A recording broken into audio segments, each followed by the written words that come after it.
Ma question est de savoir, est-ce que vous pensez que le CNRD quittera le pouvoir sans une intervention militaire extérieure à la Guinée?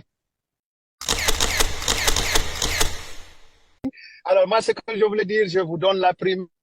Nous avons été reçus par la Commission des Nations Unies pour les droits de l'homme, à laquelle il a été remise une déclaration et puis aussi une liste nominative des noms des suspects, des gens qui sont supposés avoir arrêté M. Fonike Mange et M. Biloba, les soupçonnés de leur avoir soumis des supplices.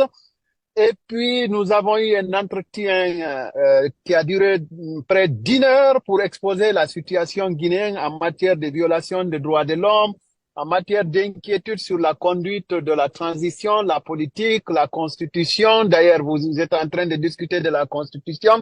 Et puis, nous avons échangé sur les inquiétudes liées à la constitution de petites factions militaires au sein de l'armée guinéenne, puisqu'il est établi que ce n'est pas toute l'armée qui jouit des retombées du pouvoir.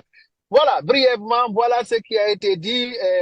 Vous avez la primeur, Monsieur Baldé. Vous êtes si intelligent que vous m'avez creusé, alors qu'on vient juste de sortir de la salle de réunion.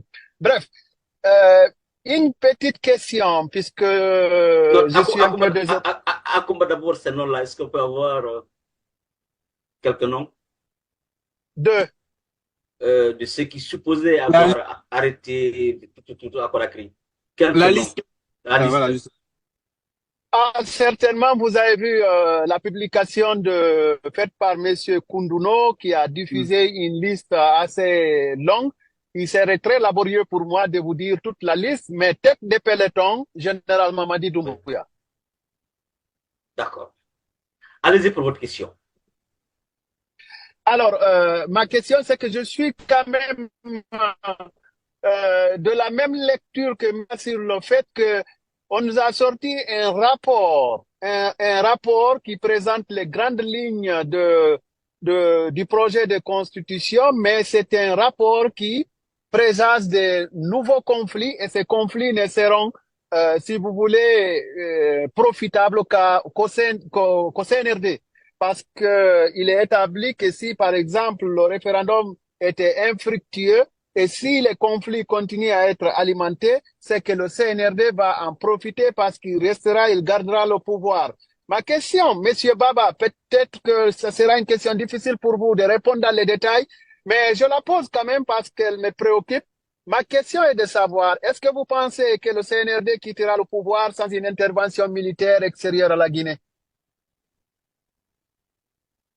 Est-ce que l'intervention d'une force militaire extérieure est nécessaire? À mon avis, non.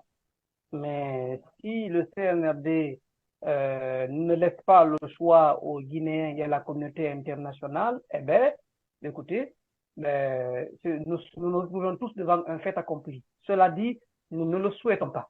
Nous souhaitons vivement, et moi je l'espère, que M. Mamadi Doumbouya honorera sa parole, il respectera sa parole. Je vous renvoie à son émission avec le célèbre Alain Foucault, où il a insisté sur son statut d'officier.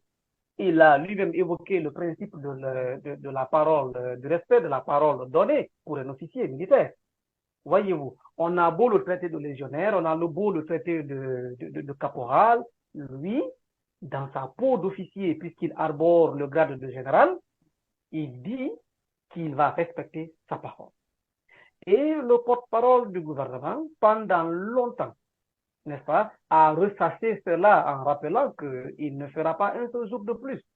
Bon, ce qui aujourd'hui fait douter sur tout ça, c'est le fait que le Premier ministre, qui quand même commande le porte-parole du gouvernement, lui, il nous dit que, écoutez, en 2024, la seule élection qui pourrait être organisée, il conjugue au conditionnel, c'est le référendum. Ce qui veut dire qu'on n'est même pas certain que le référendum va être organisé courant 2024. Qu'en est-il alors des législatives, des communales et de la présidentielle? C'est un gros point d'interrogation. Cela dit, est-ce que le peuple de Guinée acceptera ce glissement? Alors, est-ce que le peuple de Guinée va accepter de continuer à croupir, à ployer sous le poids de la cherté de la vie. Vous voyez aujourd'hui sur l'axe, sur l'autoroute Le Prince, cette chien-lit là qui s'est déchaîné, qui commence à s'installer. Vous pensez que ceux-là, ils ont répondu au mot d'ordre de la dynamique de la société civile? Pour ma part, je pense que non. Ils sont en train d'exprimer leur désarroi, d'exprimer leur désaccord avec ce qui se passe aujourd'hui. Les arrestations à n'en pas finir. Enfin, arrestations, ça respecte la loi, mais les kidnappings et les enlèvements à n'en pas finir. Hein? La misère ambiante. Vous-même à Kumba, vous êtes contraint aujourd'hui à l'exil. Ben, prenez votre billet et revenez ici demain. On va voir ce qui va se passer. Alors, je vous souhaite pas ça. C'est pour rigoler. Mais Babila, auquel j'exprime tout mon soutien et toute mon inquiétude pour sa sécurité et sa vie, il vient de vous raconter tout à l'heure, n'est-ce pas, les difficultés qu'il traverse. C'est pas acceptable. Est-ce que les Guinéens vont continuer à accepter ça? C'est là la grosse question. Ouais. Je pense c'est la grosse question. Je pense qu'on n'aura pas besoin d'une intervention militaire extérieure, mais le Guinéen fera face à son destin. Mais il ne pourra même pas y avoir, M. Milimono. Pourquoi? Absolument. Aujourd'hui, apparemment, la Guinée est aujourd'hui abandonnée par la CEDEAO, par cette communauté internationale. Et bien, en tout cas, le retour à l'ordre constitutionnel n'est pas à l'ordre du jour de ces institutions-là. Comment voulez-vous parler d'une force étrangère? Et ce sont ceux-là qui peuvent envoyer une force étrangère. Donc, je pense que ça, la question-là, il faut l'évacuer.